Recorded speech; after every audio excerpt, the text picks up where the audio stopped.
Your Steve Jones Show podcast will start shortly. The Steve Jones Show podcast is sponsored by Brewers Outlet, your beverage supermarket on Reagan Street in Sunbury. Let's bring in the outstanding Kate Scott. Kate, congratulations to you on another great season on your part along with Ala. Thanks for joining us today. Oh, it's great to be on with you, Steve, and thanks for playing that song. I've already listened to it 3 or 4 times today. I'm getting in the mood for tomorrow. There you go. Do you feel like you just witnessed an MVP season? No doubt about it, especially after witnessing what I thought was an MVP season last year and then seeing him get even better and more dominant this season and pay that much more attention to detail when it came to the defensive end. And then towards the end of the season, March into April, when he was just ripping off 30 and 10 games day after day after day. And, oh, by the way, was also swatting 3 shots a game for like 6 of that 10-game stretch. I just thought to myself, if this guy doesn't win the MVP, then we should just stop giving out the award because this guy is the MVP of the NBA this year. So I'm hoping, fingers crossed, that in a couple of weeks that'll be the name that we hear announced. What do you think of Harden and how he has adapted to a role where he's got a guy like Embiid out there with him? I don't think we're talking about it enough. For a guy who's won multiple scoring titles to come to a new spot, be paired with a fellow superstar, realize how good that superstar is and not try to compete with it, but instead try to mold his game around it and try to make them the most dynamic duo and thus the best team that can exist as a result. I truly don't think we're talking about it enough this season. And I'm really hoping that James, for himself and obviously for the team as well, but for himself, I hope he has a great postseason so that he can once and for all put to bed all the conversation about, yeah, he's a great individual player, but because he's been sensational when it comes to team this season, and I really hope that he's able to continue that in the postseason and show everybody just what an amazing basketball player he is.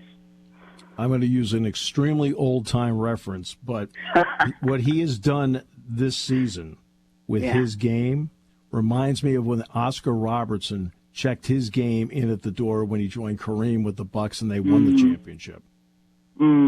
Yeah, but I'm sure a lot of your listeners know exactly what you're talking about and are nodding their heads because you and I know, and this spans across sport. It doesn't just relate to basketball.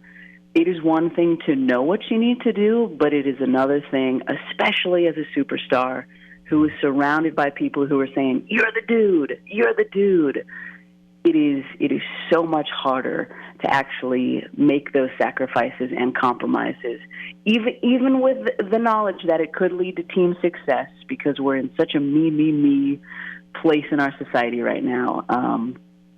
So what James has done this season has really stood out to me. His teammates have it hasn't they haven't missed it.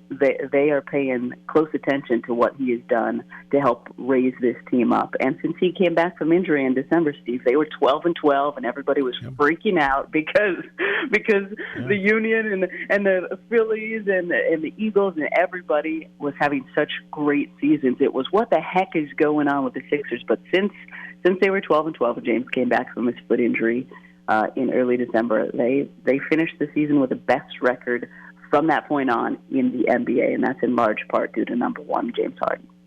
If for a team to advance in the NBA playoffs, obviously the two big guys always have to play well, but there has to always be, in my opinion, a third that steps in, and it doesn't have to be the same person every time, but a third among the, quote, others has to do that.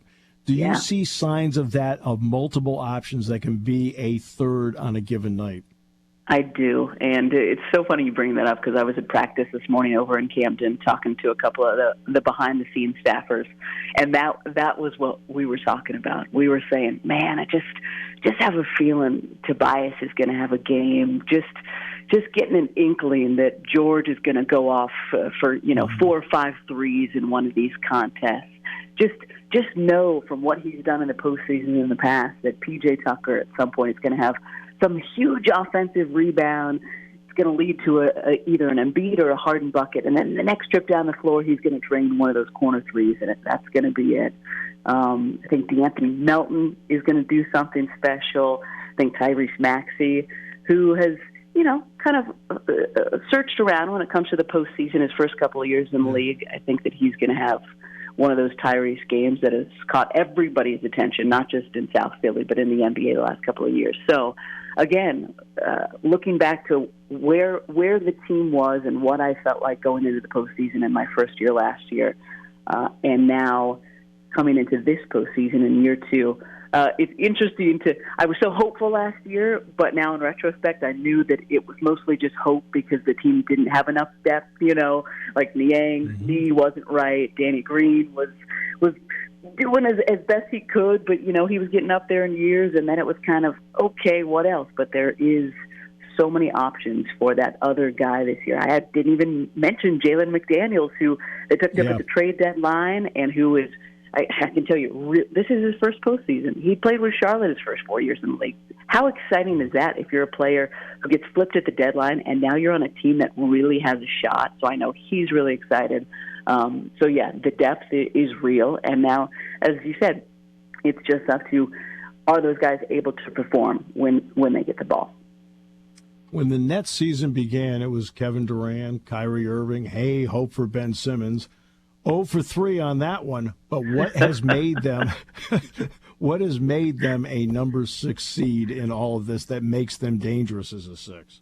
Oh, yeah, it's wild, isn't it? So I have boards, as you know, because I know you call games too, for every game that I call, and it's so funny. It's like two different teams. We saw one team in the first two matchups of the season, saw a completely different team. Really, the only one we can use is the one a couple of days after the trade deadline, Bridges and Cam Johnson's first games as members of the Brooklyn Nets, and then we kind of throw away the game last Sunday because it was a G League showcase. But I think it starts at the top. I think Josh Vaughn, and it was a really fun G League showcase. Those last couple of Sixers games in Atlanta and Brooklyn, I mean, that was I can't say enough about how important those actually were when it came to team chemistry, because I'm, again, of the mind that stuff matters. These guys are having so much fun playing with each other, and they loved watching their G League guys get a chance to show it at the NBA level.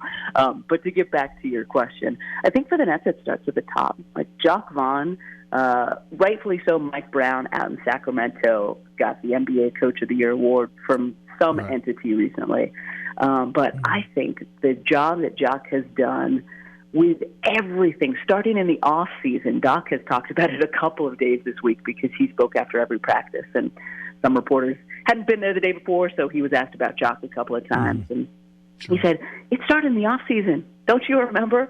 Durant wanted to be traded, and then, no, he's sticking around. And then, are we trading Kyrie? Oh, no, we're not. So we had to deal with so much not basketball stuff. Now that finally all gets cleared away at the trade deadline, and now he has guys who actually want to hoop. And they went 12-15 since all the baggage, I'll say, got cleared away, and they just got to focus on basketball. And they're not a team to sleep on. They rallied from 20-plus down to beat the Boston Celtics. They went to Denver and at altitude knocked off Jokic and the Nuggets. So they may not have as much top-to-bottom talent as the Sixers, but they've got a great coach. We know, all of us who have followed Philly basketball for a long time, Mikal Bridges, who was one of the guys in Phoenix, but now gets to be the guy since he's in Brooklyn, seems to be loving it. And they just have a bunch of guys who want to play hard, have bought into the whole idea of team, because none of them is a superstar. And obviously they have absolutely no pressure on them whatsoever. They had the 6th seed largely because of KD and Kyrie and the team that was there early in the season.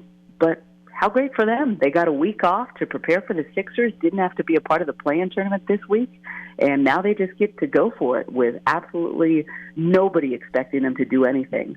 But I think it all comes back to Jock Vaughn, a great coach who hopefully will get a chance to be in Brooklyn for a long time, because I think he's earned it. I feel like he got the most out of Nick Claxton this year. Yeah. I mean, this is a former second-round pick. And Kate, is he the kind of guy that can at least make maybe something more difficult for Embiid, even though you and I both know nothing looks like it's difficult for Embiid.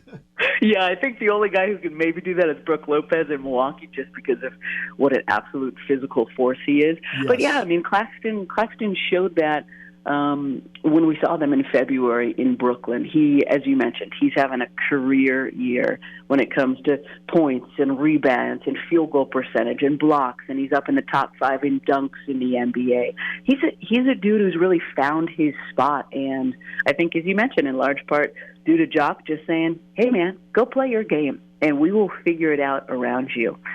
He's got a great positive energy and spirit. I actually enjoyed watching him cheer on his young teammates when we were in Brooklyn last Sunday. Mm-hmm. He was one of the first guys off the bench when their guys were doing great things. So I think he's loving the fact that, again, the cloud has lifted when it comes to all the non-basketball stuff that Brooklyn had to deal with the last couple of years. And he's showing that he's a really good basketball player who's still really young. He's only 23 years old, and he's not nearly as strong as Joel, but he loves the chatter. He loves the competition. Back, I think, in our January game here, he and Embiid got double technicals because they were jawing at each other. So he is definitely, he and the rest of these Nets, they're not afraid. They understand and respect the talent that the Sixers have. They know that they are outmatched talent-wise, but they're not going to give an inch. And yeah, I think that's going to be, you don't want to look ahead to the second round, but if the Sixers do make it and if the Celtics do make it, that would be round 2. And, the Celtics don't have a physical force who's able to match up with Joel either, but they have lots of scrappy dudes who are going to go toe-to-toe with them. So I think Claxton could be a great preview for Joel. Well, Philadelphia has a broadcast gem, and that's you. So thanks so much. Appreciate it. And enjoy the playoffs. I know you're going to give the fans some great work. That's the hope, Steve. Thanks so much for the time. Thanks for having me on. Go Sixers.